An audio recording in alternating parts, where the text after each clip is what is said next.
Is it okay if I call him Phil as opposed to Philip or Professor? Or so I'll hand you over to Professor Philip Tew, who will read in and then perhaps some questions and answers. I'm just going to contextualise the book at first. Okay, I'll move out of the way. Okay, the book came about because years ago I worked on an arts magazine funded by the Arts Council in Leicester. And I thought about all these people that I'd known that were eccentric, aspiring to write, coming from provincial cities to London. And many of them, by pure chance and sadly, had died prematurely. So I thought, okay, I'm going to write a novel. And I sat down and I set myself the task and I wrote the novel which became Afterlives. But of course it's kind of reflexive because it's about somebody who is a professor, who's trying to write a novel and struggling with that task. Mole's dog was being sick on his homework and the provincial adolescent lit a joss stick in a futile attempt to feel that he might become an intellectual. She captured provincial aspiration. Very few people know where he began. Very few were privy to his origins. She sighed wistfully. Jim thought, really, Jim, Mole had such a tentative beginning. I remember wondering what I'd write for you all, whether it was any good. Okay, thank you. I think it was quite brave in many ways because you're exposing your frustrations over your career. For me, it's easier to write using my life as a framework. And I see it like a coat hanger. And what I do is I hang a different set of clothes on that coat hanger. So obviously if someone's born, for me, if someone's born at the same time as me, roughly, lived through the same years, he thinks he's a complete failure.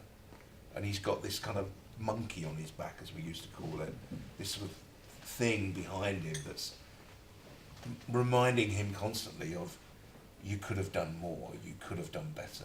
But it's a solemn novel because it's largely about people who've died. So it's quite serious material. And you were okay with that? Painful, perhaps? Well, it was painful at times because there were, one of the central threads to the novel is that Jim has a friend who commits suicide, and that is based on a true person that I knew, and the idea is that in some ways he doesn't want to face that death, Jim. That's the one thing he can't bring himself to write about directly because it's too traumatic. But the other deaths were in the kind of natural course of things, Looking around the audience, it probably resonates with a lot of us because there's a lot of us who have, people are passing away probably quite with regularity in our lives today. What's your name, sir? Alan Peppett. So yeah, it sort of resonates with me just because of the age thing. My dad died about 7 years ago, so it's like sort of, and I don't think it's a morbid thing. I think wherever you start writing, it's what's happening at that point. 61, you kind of know where you're going, really. It's not quite such a mystery, but it's not horrible. It just is. No, I really enjoyed it. And you talk about hangers, coat hangers, almost to hang the plot, the story on. I like the mixture of novel and an element of memoir. I think all novels have that, and I think lots of fiction, when you scratch beneath the surface, there's an element of personal experience and memoir. I'd been an aspirant novelist from 1979 until about 1994, before I did my PhD. So I'd already written quite a number of draft novels. I was a bit lazy when I was younger, so I didn't ever really polish them well enough.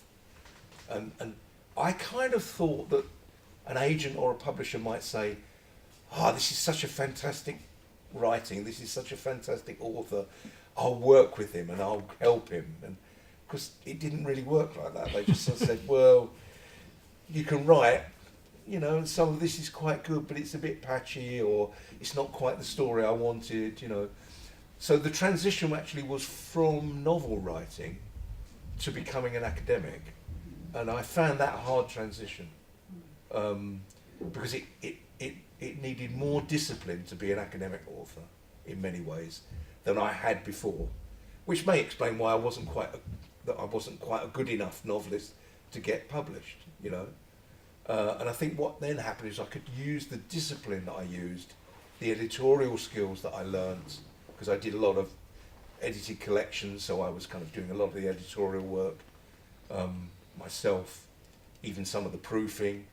When you got these, when they give you these proofreaders from somewhere else in the world who get it all wrong, and you have to kind of argue with them and get it right.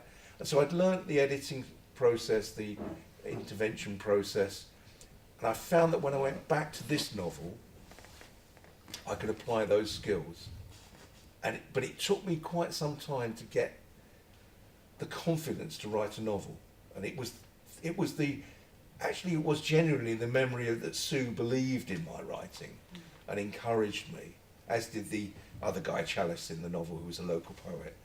And it was me that abandoned the fiction, and I thought, well, they believed in me back then, so with these new skills, surely I can write a book that is better than my previous stuff, you know.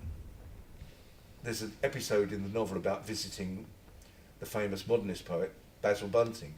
Even he didn't earn enough with his poetry, however famous he became in his 60s. But it was the example of Bunting that made me think that you could write.